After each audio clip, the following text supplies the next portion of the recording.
Shtëpi e Bardhë ka dërguar emisarin e saj për lindjen e mesme Steve Witkoff në Moskë për takime udhëheqësit rus, ndonse Kremlini nuk e ka konfirmuar ende këtë. Ukraina dhe Shtetet e Bashkuara të Amerikës kanë rënë dakord për një armpushim 30 ditor pas negociatave në Xheda, ku delegacioni i Ukrainës i drejtuar nga Andrej Yermak u takua me zyrtar amerikan të kryesuar nga Marco Rubio.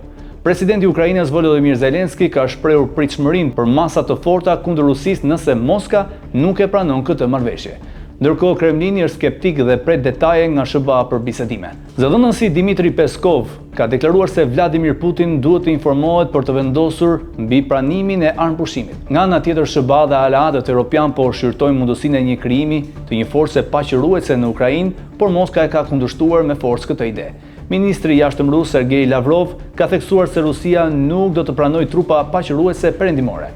Ukraina ka kërkuar garanci sigurie për të nënshkruar një marrëveshje të qëndrueshme, por Shtetet e Bashkuara të Amerikës deri më tani nuk kanë dhënë një përgjigje të qartë. Diskutimet mbi këtë temë do të vazhdojnë në ditët në vijim.